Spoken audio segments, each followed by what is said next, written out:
Hello everyone, कैसे हो आप। उम्मीद करता हूँ आपके लिए चीजें सब सही चल रही होंगी। कुछ गड़बड़ी चल रहा है तो कोई बात नहीं, थोड़ा सा एफर्ट और लगाओ। हम लेके आ चुके हैं battle through the heavens flame emperor का एपिसोड नंबर 333। ये होने वाला है काफी इंटरेस्टिंग, क्योंकि इसमें हमें तो होली फ्लेम्स के बारे में मालूम पड़ेगा। अगर आप उन डिटेल्स को मिस नहीं करना चाहते तो वीडियो को बिल्कुल लास्ट तक देखना। और हाँ, जिन्होंने अभी तक चैनल को सब्सक्राइब नहीं किया है, डेफिनेटली सब्सक्राइब का बटन दबाओ, जैसे आने वाले वीडियोस भी आपके पास सबसे पहले पहुंचे। चलो अब हम इस पार्ट की डायरेक्टली शुरुआत करते हैं। एक्चुअली हमें पता है कि पिछले एपिसोड में शाओगी की होने वाली गर्लफ्रेंड, जिसका नाम था लुओ मैगलन, वो लोटस सीड का इस्तेमाल करके 4 स्टार दोशियान में फाइनल ब्रेक थ्रू के लिए रिट्रीट में चली गई थी। लेकिन लास्ट में उसकी बॉडी में से इरप्ट होती हैं कुछ ऐसी फ्लक्चुएशंस जिनकी वजह से जियान की भौहें सिकुड़ जाती हैं। अब आगे अभी शाओगी और जियान ने अपनी आंखें बंद करके कल्टिवेशन शुरू की होती है, लेकिन वो तेज फ्लक्चुएशंस दोनों को तुरंत जगा देती है। जियान की नजरें उस चमकते कोकून के ऊपर जाती हैं, जिसमें से खतरनाक डिस्ट्रक्टिव आइस टाइप की दुई की रिलीज हो रही थी। वो कहता है ये फ्लक्चुएशन। अभी शाओगी थोड़ा घबरा गया होता है। वो पूछता है बिग ब्रदर ये हो क्या रहा है। जियान उसे तुरंत ही रोक के बोलते हैं रिट्रीट, उसके पास मत जाना। दोनों अपने कदमों को पीछे लेने लगते हैं। मैगलन की कंडीशन को खराब होते हुए देख शाओगी ज्यादा नहीं सोचता, वो तुरंत ही अपनी स्टोरिंग से निकालता है एक बोतल को। इस बोतल को देख के जियान बोलते हैं दो इमोर्टल पिल। अभी जियान थोड़ा सा चौंक गया होता है। वहीं पे शाओगी, जिसके हाथ में 2 शैन पिल थी, अपने ध्यान को उस कोकून के ऊपर ले जाता है। कुछ देर बाद वो पूछता है बिग ब्रदर क्या वो ठीक है। जियान एक्टिवेट करता है अपनी सोल पावर को और वो अंदर की सिचुएशन को स्कैन करके बोलते है कहना काफी मुश्किल है, लेकिन जो ये वायलेंट आइस की है इसका बस। शाओगी भौहें सिकोड़ के बोलते है बस क्या। जियान की आंखें नैरो हो जाती हैं। वो कहता है ये एनर्जी ब्रेक थ्रू की सक्सेस का साइन नहीं, बल्कि ऐसा लगता है लड़की सीधा 4 स्टार दोशियान में नहीं बल्कि उसके मिड स्टेज में ब्रेक थ्रू करना चाहती है। ये सुनकर शाओगी शॉक हो गया था। वो कहता इम्पॉसिबल, इसकी स्ट्रेंथ कुछ समय पहले बस 3 स्टार पीक पे थी, फिर वो 4 स्टार दोशियान की मिडिल स्टेज में कैसे ब्रेक थ्रू करने की कोशिश कर रही है। ये बिल्कुल मौत को बुलावा देना है। जियान गहरी सांस लेके बोलते हैं ज़्वानमिंग लोटस सीड्स इतने वैल्यूएबल होते हैं कि ऐसे 1-2 सीड से ही 3 स्टार दोशियान से 4 स्टार दोशियान में ब्रेक थ्रू किया जा सकता है। लेकिन जब किसी के पास 5 सीड्स हो तो अजीब बात नहीं कि वो मिड स्टेज तक ब्रेक थ्रू करने की कोशिश करे। अभी शाओगी का दिल घबरा गया था। वो कहता लेकिन इसने इतना बड़ा रिस्क क्यों लिया। जियान अपने सिर को हिलाता है, शायद इस लड़की की भी कुछ मजबूरियां रही होंगी। वो आके बोलते हैं मुझे ज़्वानमिंग लोटस सीड का कोई लालच नहीं है, लेकिन ये चीजें आइस एटीट्यूड वालों के लिए बहुत ज्यादा यूजफुल है। तब इस कोकून में से भयानक और इरप्ट होता है, गूंजती है बैंग बैंग बैंग की आवाजें। वो कोकून अभी फट गया था और हम लो मैगलिन की बॉडी को नीचे गिरते हुए देखते हैं। जब जियान देखता है कि लो मैगलिन के होठों से खून बह रहा है और उसकी सांसें बिल्कुल अस्थिर हो चुकी थी। वो बोलता है कि ऐसे 5 ज़्वानमिंग लोटस सीड्स को एक बार में निकला। अगर ये सच में सक्सेसफुल हो जाती तो उसकी स्टैंड 4 स्टार दोशियान के मिड स्टेज तक जरूर पहुंचती, लेकिन अब वो फेल हो गई है। अगर इसे जल्दी कोई रेयर पिल नहीं मिलती है इसका आगे बढ़ना बहुत मुश्किल होगा। लो मैगलिन जैसे जमीन पे गिरती शाओगी भाग के उसे पकड़ने जाता है। वो पूछता है क्या तुम ठीक हो। अभी लो मैगलिन को अपनी आंखें खोलने में परेशानी हो रही थी। वो एक हल्की सी आवाज में बोलती है बिग गाय। शाओगी की आवाज ट्रेम्बल होने लगती है। वो बोलता है तुमने ऐसा क्यों किया। मैगलिन बताती है मास्टर ली सोल के डिस्कशन के बाद अंडरग्राउंड कोर्टयार्ड के एक हेडमास्टर ने तय किया था कि मुझे वहां की एक टैलेंटेड डिसाइपल को दिया जाए। मैंने कभी उस आदमी को देखा भी नहीं है, लेकिन अब वो मुझसे उसकी शादी करवाना चाहते हैं। ऐसा कैसे हो सकता है। स्पिरिचुअल कोर्टयार्ड में 3 हेडमास्टर्स के नीचे मैं बस अकेली डिसाइपल हूँ, इसलिए उन्होंने मुझे चुना। मैं एल्डर्स की बात मानना नहीं चाहती थी, लेकिन मेरी स्ट्रेंथ बहुत कमजोर है, बस 3 स्टार दोशियान कंज्यूमेशन स्टेज पे, इसलिए मुझे रिस्क लेना ही था। अगर मैं ब्रेक थ्रू कर पाती तो शायद इस फोर्स मैरिज को रोका जा सकता था, लेकिन मैं फेल हो गई हूँ। हाउएवर अब भी मैं अपनी किस्मत को इतनी आसानी से कबूल नहीं करना चाहती। ये सुनकर शाओगी गुर्राने लगता है। शुआ शुआ की आवाजों के साथ उसकी बॉडी से खतरनाक घोंसली और इरप्ट हुआ था। वो कहता है कौन है वो, मैं उसे खत्म कर दूंगा। जियान तुरंत ही अपनी सोल पावर को रिलीज करके शाओगी को काम करने लगा था। बोलता है शांत हो जाओ। शाओगी की आंखें अभी लाल हो चुकी थी। कुछ समय के बाद लियो मैगलिन हल्की आवाज में बोलती है आई एम सॉरी। वो जानती थी कि क्योंकि उसका ब्रेक थ्रू टूट गया है और शायद उसे फ्यूचर में आगे बढ़ने में बहुत ज्यादा परेशानी होने वाली है। शाओगी फिर से उस बॉटल को समन करता है। वो पूछता है क्या ये काम कर सकती है। इसे देख के लो मैगलिन चौंक गई थी, क्योंकि ये थी दोशियान पिल। शाओगी हंस के बोलता है 3 स्टार दोशियान कंज्यूमेशन के पावर हाउस ऐसे 4 स्टार दोशियान ब्रेक थ्रू कर सकते हैं, तो मैं शायद इससे हेल्प मिलेगी। इस चीज को देख के धड़कने तो लो मैगलिन की भी तेज हो जाती है। वो शाओगी को थैंक यू करते हुए बोलती लेकिन ये चीज बहुत ज्यादा महंगी है, मैं इसे कैसे ले सकती हूँ। तुम्हारी इस ट्रिप को मैं हमेशा याद रखूंगी और तुम्हारे एहसानों को मैं कभी नहीं भूलने वाली। वो जानती थी कि घोस्ट वर्ल्ड और पूरी लिहान टेरिटरी में एल्केमिस्ट बहुत रेयर रेयर होते हैं। ये इतने रेयर होते हैं कि 14 जनरल्स में से एक ही ग्रेट ग्रैंड डॉटर होने के बाद भी उसके पास दूधी पिल नहीं थी। कि जब मैगलन ये सब सोच रही होती है, शाओगी पहले उस मेडिसिन पिल को अपने मुंह में डालता है। अगले पल मैगलन को अपने होठों पे कोई सॉफ्ट और अपनी जीभ पे कुछ मीठा सा महसूस हुआ था। जब वो आंखें खोलती है, शाओगी मुस्कुरा के बोलता है, ये चीज मेरे किसी काम की नहीं है, इसे तुम अब्सॉर्ब कर लो। तो वो देखता है आसमान की तरफ। वो कहता है जहां तक बात रही उसकी जिसने तुम्हें शादी के लिए मजबूर किया, वो चाहे कोई भी हो, लेकिन मैं शाओगी उसे मिटा डालूंगा। जन चुपचाप से साइड में खड़ा इन दोनों को ऑब्जर्व कर रहा होता है। वो जानबूझ के कुछ नहीं करता, वो ना जैसी जियान की स्टैंड थी। वो चाहता था लू मैगलन को ब्रेक थ्रू में फेल होने नहीं देता। जियान कहता है ऐसा लगता है इन दोनों के मामलों में तो मुझे इंटरव्यू नहीं करना चाहिए।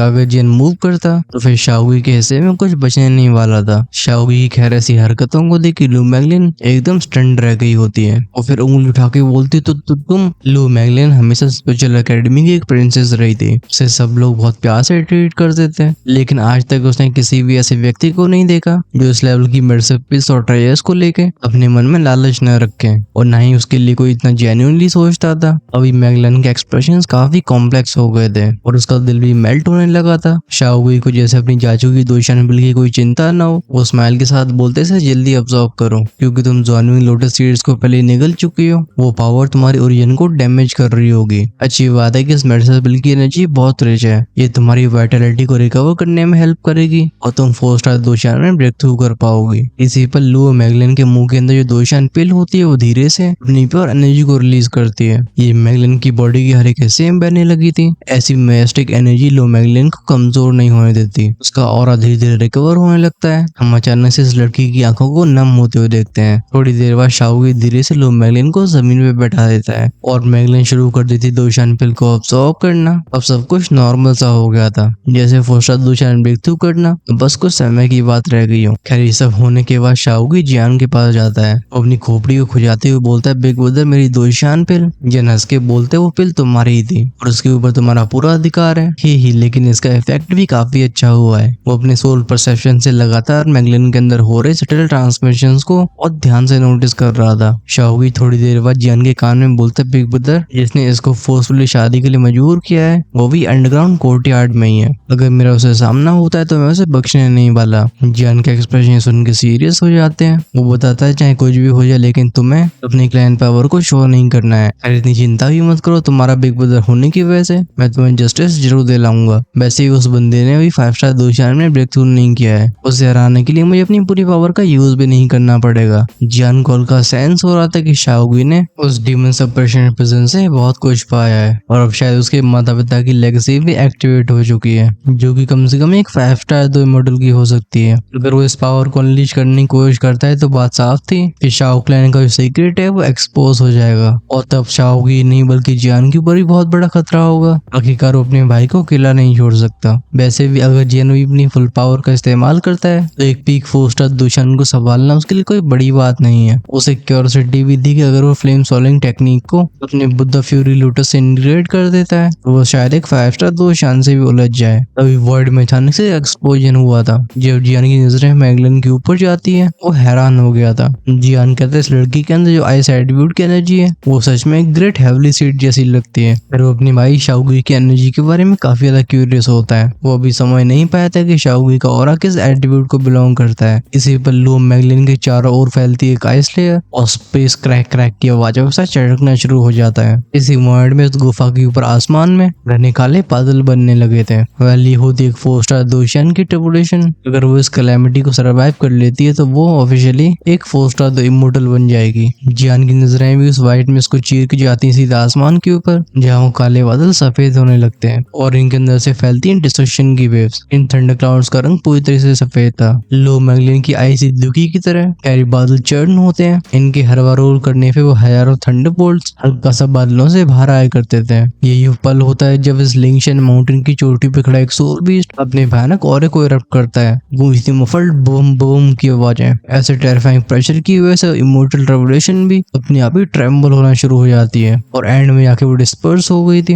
ये जियान के लिए सच में बड़ा शौक था। ऐसी पावरफुल ट्रिब्यूलेशन यूं ही चली गई। जैसे ही ठंडे क्लाउड्स गायब होते हैं, कचा के आवाजों के साथ लो मैगलन के चारों तरफ पर स्पेस फूटता है और उसने अपनी आंखें खोली थी। वो स्माइल के साथ बोलती सक्सेसफुल। उसे अच्छे से पता था कि ये सब शाओगी के द्वारा दी गई उस दोशियन पिल की वजह से और लिंक्शन माउंटेन के ऊपर खड़े उस मिस्टर सोलवेज की वजह से। जैसे ही ब्रेक थ्रू कंप्लीट होता है, लो मैगलिन एक इंस्टेंट में शाओगी के सामने अपेयर होती है। वो एक स्वीट स्माइल के साथ बोलती है, बिग गाय थैंक यू, मैं सच में सफल हो गई। वो शाओगी को हक कर लेती है। ये कुछ सेकंड के बाद की बात है जब लो मैगलिन की नजरें जियान के ऊपर गई होती हैं। वो खुद को इंट्रोड्यूस करती है, हेलो मेरा नाम लो मैगलिन है। जियान बस स्माइल करता है लेकिन वो कुछ कहता नहीं है। अगले मोमेंट में यहाँ से गायब हो गया था। यह शाओगी और बस मैगलिन रह गए थे। दोनों कुछ बातें करने लगते हैं। फिर कुछ समय के बाद लिंक्शन माउंटेन से बाहर आने लगे थे। बेसिकली इस ट्रिप में जियान बस 4 स्टार दोशान के करीब ही नहीं पहुंच पाया है, बल्कि उसके भाई शाओगी को बहुत बड़ा फायदा हुआ है। उसे मिली अपनी लाइफ पार्टनर। हालांकि उसने कोई ट्रेजर हासिल न कर पाया हो और तो अपनी दोशान बिल को भी खो दिया, लेकिन स्पिरिचुअल एकेडमी की छोटी सी प्रिंसेस अब उसे अपना दिल दे चुकी थी। क्या जियान भी सीधा लिंक्शन से बाहर आके अपनी एकेडमी में लौटता है। हम पहले जानते हैं कि अर्थ स्पिरिट एकेडमी को 2 भागों में बांटा गया था। एक होती अर्थ कोर्ट यानी कि अर्थ एकेडमी और दूसरी स्पिरिट एकेडमी। कोर्स दोनों एक ही फैक्शंस का हिस्सा होते हैं, जिसे अर्थ स्पिरिट एकेडमी कहा जाता है। इस एकेडमी में 3 हाई एल्डर्स होते हैं। वो इस पूरे एरिया को 3 हिस्सों में बांट के अलग अलग गवर्न किया करते थे। इसे कहा जाता है अपर, मिडिल और लोअर डिवीजन। इनमें अर्थ एकेडमी होती सबसे डोमिनेंट, जो कि यहाँ के साउथर्न एरिया में बसी हुई थी, क्योंकि जगह बहुत उपजाऊ होती है। वही पे स्पिरिचुअल एकेडमी होती है उत्तर की दिशा में। और दो चीजें काफी कॉम्प्लेक्स थी, लेकिन हम उन्हें धीरे धीरे करके समझेंगे। स्पिरिचुअल एकेडमी के बिल्कुल कोर में होता है एक बहुत बड़ा शहर, और अभी जियान बस इसी शहर में था। ये सिटी इतनी ज्यादा विशालकाय थी कि जियान भी चौंक गया होता है। यहाँ के वो ट्रैफिक और भरी हुई रोड्स, खासकर डाउनटाउन का वो पिल मार्केट। इस सिटी में लाखों क्रीचर्स रहा करते थे, जिनमें इंसान के साथ साथ कुछ सोल फॉर्म में भी मौजूद होते हैं। लेकिन स्पिरिचुअल एकेडमी के मैनेजमेंट की वजह से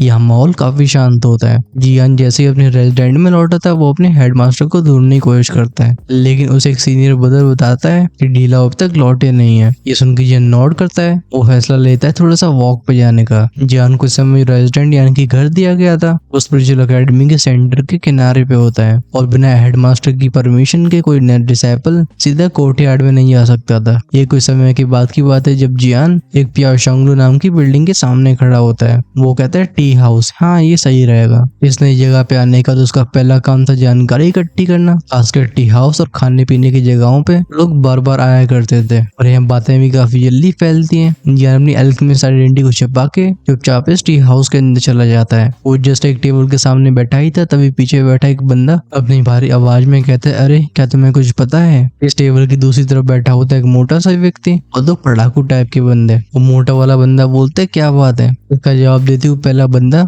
एक चाय की चुस्की मारते हुए बोलता है, कहा जाता है कि हमारी अर्थ स्पिरिट एकेडमी के बीच में एसोसिएटरी फिर से अपियर होने वाला है। इस नाम को सुनकर जियान एकदम चौंक गया था। वो एक शॉक्ड आवाज में कहता है, एसोसिएटरी, क्योंकि वो पहले जानता था एसोसिएट ब्रोकन हार्ट फ्लेम के बारे में। ऐसा कैसे होता है, वो इन दोनों नाम को कनेक्ट नहीं करता। आखिरकार अभी जियान का मेन गोल सोल्डर लॉर्ड की पावर को रिकवर करने का नहीं, बल्कि एसोसिएट ब्रोकन हार्ट फ्लेम को ढूंढने का था। जियान के चेहरे पे शौक को देख के वो मोटा बंदा बोलता है, लगता है इस लिटिल ब्रदर को ये बात कुछ नई लग रही है। शायद तुम्हें पता नहीं है, लेकिन एसोसिएटरी बहुत ज्यादा रहस्यमयी है। रूमर्स के हिसाब से ये चीज 2 लवर्स की सोल्स और लाइफ फोर्स से बना हुआ है, और जो भी इस पेड़ के नीचे जाके विश मांगेगा तो पूरी जरूर होगी। और तो कभी कभी ऐसे रेयर चांसेस भी होते हैं कि लोग पेड़ के इनर स्पेस में भी एंटर कर सकते हैं। उस इनर स्पेस में ट्रेजर्स, मार्शल आर्ट्स और दोस्त की कोई कमी नहीं है। लेकिन एसोसिएटरी के अंदर बस एक ही बंदा जा पाया है। जनेक जी के एहसास से भरी आवाज में पूछते हैं, और कौन है वो मोटा व्यक्ति जात ऑफ देखी हल्की आवाज में बोलता है, स्पिरिट एकेडमी के मास्टर। ऐसा लगता है वो मास्टर भी काफी मिस्टीरियस था। अभी जियान के चेहरे का शौक और भी ज्यादा बढ़ गया था। स्पिरिचुअल एकेडमी के मास्टर? वो फैटी कहता है, हाँ सुना है। वो मास्टर एक्चुअली में एक इंसान है, लेकिन उन्होंने जो प्यार किया था वो अर्थ एक्चुअली में घोस्ट थी। घोस्ट वर्ल्ड में अगर किसी को दोबारा इंसान बनना है तो उसे अपनी 7 सोल्स और 6 स्पिरिट फ्रैगमेंट्स को जोड़ के कंप्लीट सोल बॉडी को बनाना होता है। इसी के बाद एक स्पेशल मेथड के थ्रू ह्यूमन बॉडी को रिफाइन किया जाएगा। मास्टर ने अपनी पत्नी को ह्यूमन बॉडी देने के लिए अपनी ताकत में हर कोशिश की, लेकिन कुछ भी काम नहीं आ रहा था। फिर एक दिन बात है जब एसोसिएट रीअपियर हुआ और मास्टर को अपनी पत्नी के साथ अंदर जाने का मौका मिला। ऐसा लगता है वो एक इनर स्पेस में चले गए थे। वहाँ हुआ क्या ये किसी को पता नहीं, लेकिन जब वो बाहर निकले तो उनकी पत्नी इंसान बन चुकी थी। खास बात ये थी कि उनकी वाइफ नॉर्मल नहीं थी। नॉर्मल बॉडी रिफाइनिंग टेक्निक्स उनके ऊपर काम नहीं आती। उन मास्टर ने सोलियम का हर एक चप्पा चप्पा खंगार डाला था, लेकिन इसका कोई सोल्यूशन नहीं मिला था। हाउएवर ये इम्पॉसिबल चीज एसोसिएटरी के अंदर पॉसिबल हो पाई। अब जब ये खबर फैल रही है कि एसोसिएटरी फिर से आने वाला है, तो शायद ये पूरा स्पिरिचुअल कोर्टयार्ड लगता है काफी लाइवली होगा। ज्ञान शक से भरी आवाज में कहता है, एसोसिएटरी एसएससी अगर इतना मिस्टीरियस है तो फिर तुम लोग इस खबर को क्यों फैला रहे हो? लगता है इस सवाल ने उस मोटे से व्यक्ति के दिल में कोई दुख से भरी तान को छू लिया था। वो एक रिग्रेटफुल टोन में बोलता है, लिटिल ब्रदर, ये एसएससी ट्री इतना मिस्टीरियस है, उसकी वजह से घोस्ट वर्ल्ड के क्रीचर्स के लिए बहुत ज्यादा आकर्षक है। हर घोस्ट क्रीचर अपनी 7 सोर्स और 6 स्पिरिट्स को इकट्ठा करके इंसानों की तरह कल्टिवेट करना चाहता है, लेकिन उस पेड़ के पास एक लवसिक पावर है और जो भी सच्चा प्रेम नहीं कर सकता वो इस ट्री के 1 किलोमीटर के दायरे में एंटर भी नहीं कर सकता है। इसलिए हम सब बस सपने देख सकते हैं, क्योंकि अगर वहाँ पे किसी फोर्सफुल मेथड का यूज किया गया तो फिर उसका रिजल्ट बस एक होगा, वो है मौत। इस बंदे की आंखों में मगरमच्छ के आंसुओं को देख जैन सर को हिला के बोलता है, तो ऐसी बात है। फिर चुपचाप से खड़े होकर यहाँ से गायब हो गया था। जब जन बाहर अपीयर होता है सोल्टी लॉर्ड कहते हैं, सेसिया ट्री। मुझे याद है कि सेसिया ट्री और सेसिया ब्रोकन हार्ट फ्लेम एक ही लेने जैसे आते हैं। इसी पल की बात है जब लीसो टेम्पल के अंदर उस लॉर्ड ऑफ ली सोल का फिगर अपीयर हुआ था। वो खुद से कहते हैं एसेसिया ट्री जल्दी अपीयर होगा, लगता है मुझे जल्दबाजी करनी होगी। मैंने उस पेड़ से एसेसिया फ्लेम को फोर्सफुली खींचा था, जिसे वो 2 हिस्सों में बढ़ गया और अब उसकी पावर धीरे धीरे कम होती जा रही है। उम्मीद करता हूँ मैंने जो किया वो सही था। ये बोलते बोलते इस बंदे के हाथ पे अपीयर होती है गुलाबी फ्लेम। ये पिंक फ्लेम स्पिरिट की तरह चलना शुरू कर देती है, जैसे उसके पंजे से भागने की कोशिश कर रही हो। लेकिन अब इस फ्लेम को पूरी तरीके से सिनेस्टर पैटर्न्स ने घेर रखा था, जो उसे कहीं भी जाने का मौका नहीं देते।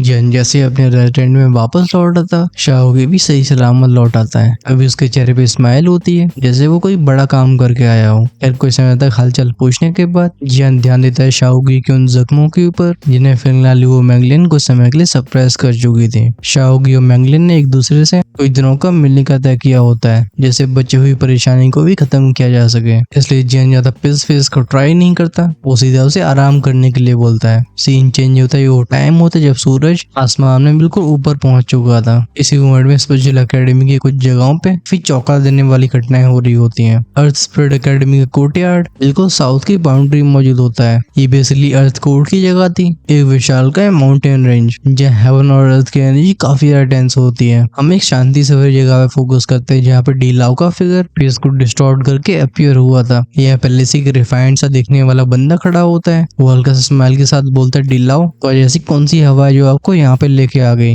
ये बंदा देखने में काफी जेंटल और एलिगेंट दिखाई देता है और इसकी आंखों में होती है वो गहराई जो उसकी खतरनाक नॉलेज को बताती है। वेल, इसकी स्ट्रेंथ ही 4 स्टार दोशान की परफेक्शन लेवल पे है। डी लाओ उस डिसाइपल से पूछते हैं, हेडमास्टर लिंग के अंदर है? ये बंदा जिसका नाम था लिंग यू, वो अपने सिर को झुका के अंदर की तरफ इशारा करता है। वो कहता है, फादर अभी फीज फॉरेस्ट में है, ओल्ड मास्टर आप प्लीज जा सकते हैं? ये सुनकर डी लाओ हम्प करके इस जगह से गायब हो गए थे। तभी पीछे से नौजवान पूछता है, ओल्डी, क्या मिस लू मैंगलिन और मेरे बीच की मैरिज के लिए हेडमास्टर लू जामू मान गए हैं? ये सुनकर डीला को चेहरे पे चिंता सी दिखाई देती है। वो कहते हैं, मुझे इसके बारे में पता नहीं है, मैं लाओ लू से इसके बारे में वैसे पूछूंगा। जैसे डीला का फिगर यहाँ से गायब होता है, वो लिंग यू अपनी दांती मीज की चिल्ला के बोलता है, डैम बैस्टर्ड, लो मैंगलिन, क्या तो ये सच में ऐसा लग रहा है कि मैं तेरी ऐसी बेवकूफ लड़की में मर मिटूंगा? अगर लू जामू के पास होली फ्लेम की जानकारी नहीं होती तो मैं लॉर्ड ऑफ लीसोल के सामने सर झुका के इस मैरिज के बारे में क्यों बात करता? मुझे समझ में नहीं आ रहा है कि वो इविल रेस हमसे बार बार होली फ्लेम्स को इकट्ठा करने के लिए क्यों बोल रही है, जबकि होली फ्लेम इनकी सबसे बड़ी वीकनेस है। ये कहते कहते इस बंदे लिंग यू के आईब्राउज के बीच में हम एक डार्क पैटर्न को उभरते हुए देखते हैं। इस पल ऐसा लगता है जैसे इसके आसपास का 100 मीटर का एरिया बिल्कुल कोई डार्क अबिस बन गया हो। अगर जियान यहाँ मौजूद होता तो वो तुरंत पहचान जाता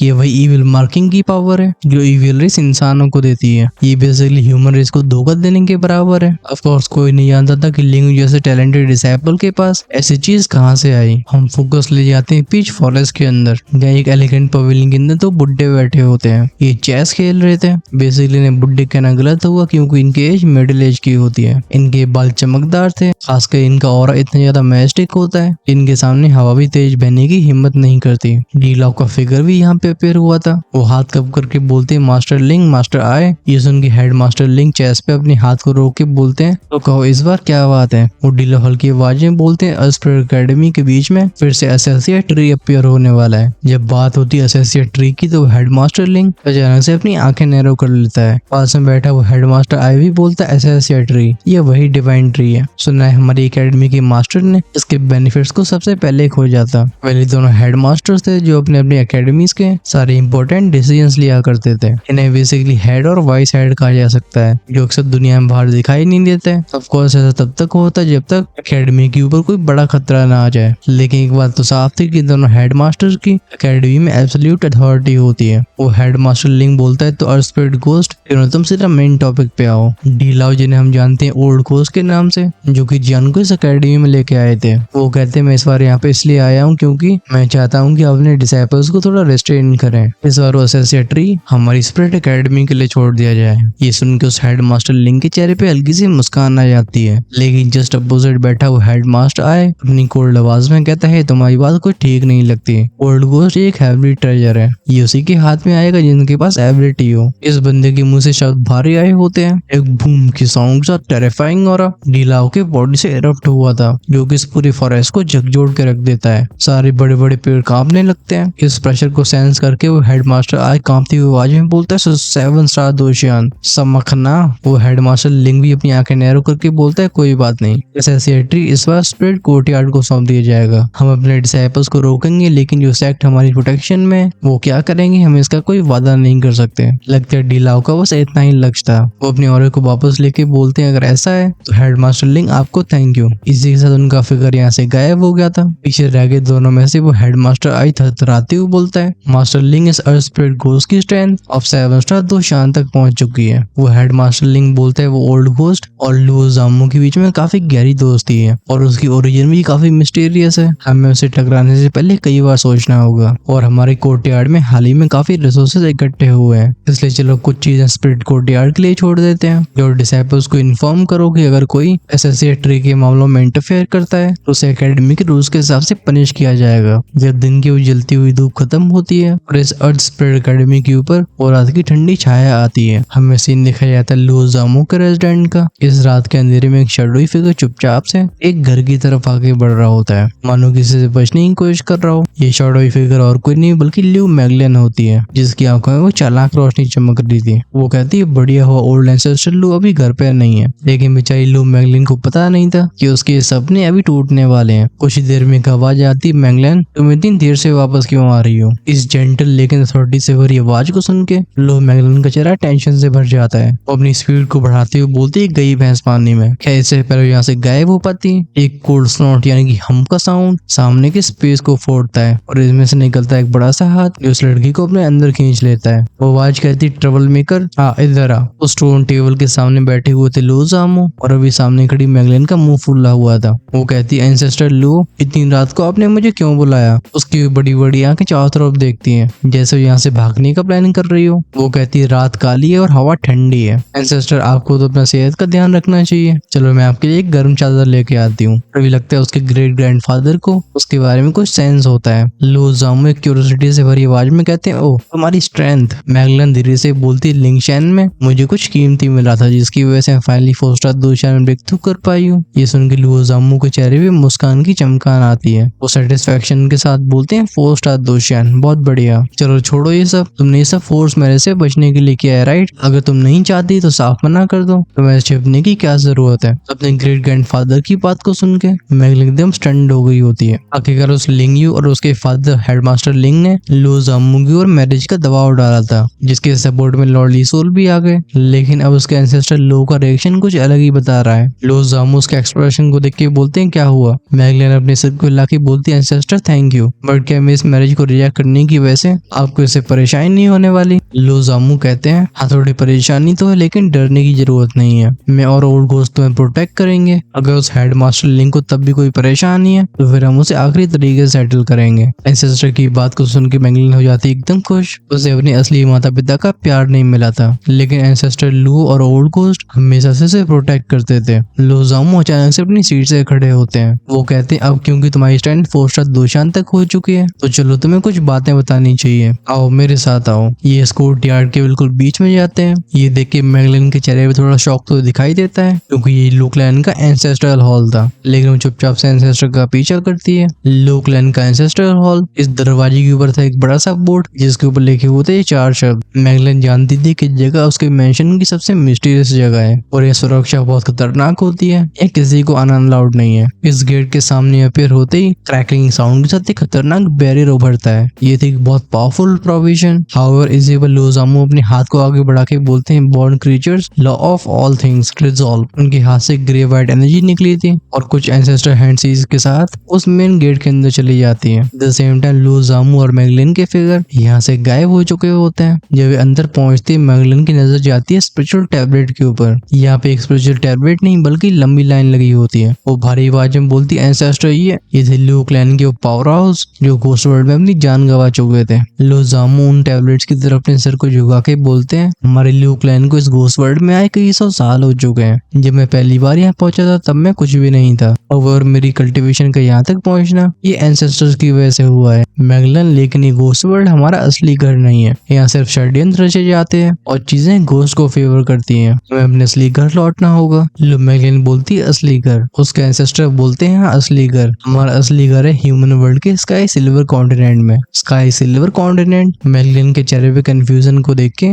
लो जामू थोड़ी सी हैवी आवाज में बोलते हैं, मैगलन आज वो दिन है जब तुम एंसेस्ट्रल हॉल के अंदर इन स्पिरिचुअल टैबलेट्स को वर्शिप करोगी। इन पे जो ग्रे वाइट एनर्जी मौजूद है उसे धीरे धीरे अब्सॉर्ब करना। तुम्हारे इस चीज को अब्सॉर्ब करने के बाद मैं तुम्हारी फोर्स मैरिज को तोड़ दूंगा और हम इस घोस्ट वर्ल्ड को छोड़ के अपने घर वापस लौटेंगे। मैगलन जिसकी आंखों में एक्साइटमेंट और थोड़ा सा डर मौजूद होता है वो अपने हाथ को क्लेंच करके बोलते है, यस एंसेस्टर। लो जामू बाहर आने से पहले बोलते हैं, चलो शुरू करो, आज ये पहला दिन है। उन एंसेस्ट्रल स्पिरिचुअल टैबलेट्स के सामने एक फुटान यानी कि आसन पड़ा हुआ था। लो मैगलन के इसके ऊपर बैठते ही चारों तरफ के रून्स एक्टिवेट होने लगते हैं। जैसे उसके होठों से बाहर आती है कुछ चैंटिंग, वो स्पिरिचुअल टैबलेट से ग्रे वाइट एनर्जी को रिलीज करने लगे थे जो धीरे धीरे करके उसकी बॉडी में एंटर करने लगती है। ये एनर्जी बहुत खास थी, हालांकि देखने में काफी न्यूट्रल लगती है, लेकिन अगर जियान यहाँ मौजूद होता तो इसे पहचानने में से बिल्कुल समय नहीं लगता, क्योंकि ये थी असली होली पावर। वही होली पावर जो होली फ्लेम को ऑब्जर्व करने के बाद हासिल होती है। जैसे जियान कुछ खास पिल्स को बनाता है जिनकी हेल्प से होली फ्लेम को डिवावर किया जा सके। पहले होता है इस होली पावर से बचने के लिए, क्योंकि यही होली फ्लेम को प्रोटेक्ट करती है। इतनी सारी होली पावर को ऑब्जर्व करने के बाद फ्यूचर में लो मैगलन इससे कंपैटिबल होली फ्लेम को भी ऑब्जर्व कर सकते थे। हम फोकस करते हैं लो जामू के ऊपर जो कि बाहर आ चुके होते हैं। वो एक काम आवाज में कहते हैं, सब कुछ सही शुरू हुआ। हाँ वैसे उस जियान के पास जो होली फ्लेम है उसकी 35th रैंक है, लेकिन हमारा लो क्लैन जिस होली फ्लेम को प्रोटेक्ट करता है इस सच में टेरिफाइंग कहा जा सकता है। मुझे लगता है इस बार मैगलन को पूरी होली पावर को ऑब्जर्व करने में कुछ सालों का समय लगेगा, शायद 10 साल। लेकिन जब वो तैयार होगी तो इस घोस्ट वर्ल्ड से हमारा जाने का समय आ चुका होगा ताकि वो होली फ्लेम को डिवावर कर सके। यहाँ पे गूंजती एक और फैमिलियर सी आवाज जो कहती है, हाँ ये भी ठीक है, ये और कोई नहीं बल्कि अस्पिरिट घोस्ट है। वो कहते हैं इस लड़की का पास्ट बहुत ज्यादा दुख से भरा रहा है। मैंने उसके माता पिता को उसे प्रोटेक्ट करने का वादा किया था। जब वो रेडी होगी तो मैं तुम्हारे साथ चलूंगा। हेडमास्टर की बात को सुनकर लो जामू थोड़े चौंक गए होते हैं। वो कहते हैं तो तुम? हेडमास्टर कहते हैं ठीक है, जब तक समय है तब तक उस होली फ्लेम वाले लड़के को मैं थोड़ी सी गाइडेंस देता हूँ। मुझे लगता है वो बच्चा बिल्कुल ऑर्डिनरी नहीं है। वैसे भी इन दोनों से ऑर्गेनाइजेशन और इविल रेस काफी एक्टिव होती हुई दिखाई दे रही है। ये ओल्ड घोस्ट यानी कि हेडमास्टर के आखिरी शब्द है, क्योंकि इसके बाद उनका फिगर वॉइड में गायब हो जाता है। खैर गायब होने का हमारा भी समय आ चुका है। आपको ये एपिसोड कैसा लगा है हमें कमेंट्स में लिख के बताइए, और क्या इंप्रूवमेंट्स हो सकती हैं, क्योंकि एट द एंड ये सब आपके लिए है। अगर किसी भी तरीके से चीजें इंप्रूव हो सकती हैं तो उससे अच्छा और कुछ नहीं होगा। हम नेक्स्ट एपिसोड में सबसे पहले स्पिरिचुअल प्रैक्टिस के मेथड को जानने वाले हैं, फिर मैन फायर सैक की बात होगी और बात होगी फ्लेम फर्नेस क्लेव की। हम लास्ट की चीज को छोड़ते हैं सरप्राइज के रूप में। अगर आप उसे मिस नहीं करना चाहते तो चैनल को सब्सक्राइब करके बेल आइकन के बटन को ऑन करके रखना, सो दैट वीडियोस आपके पास सबसे पहले पहुंचे। ऑफ कोर्स अगर आपसे नेक्स्ट एपिसोड का इंतजार नहीं हो रहा है और उसे आज शाम को ही देखना चाहते हो तो आप डेफिनेटली चैनल की मेंबरशिप का हिस्सा बन के हेल गार्डन की प्रीमियम कम्युनिटी के साथ हर शाम को रिलीज होने वाले अर्ली एक्सेस एपिसोड को रोज एंजॉय कर पाओगे। ऑफ कोर्स जिन्हें हमेशा 2-3 एपिसोड्स आगे रहना है वो अपने लेवल्स को इमोर्टल एम्पर या उससे ऊपर अपग्रेड कर सकते हैं। ये चॉइस है आपके हाथ में। ज्वाइन का ऑप्शन चैनल की होम पेज और सब्सक्राइब के साइड में मिलेगा। So that's it for this video. हमारा मिलना होगा नेक्स्ट पार्ट में।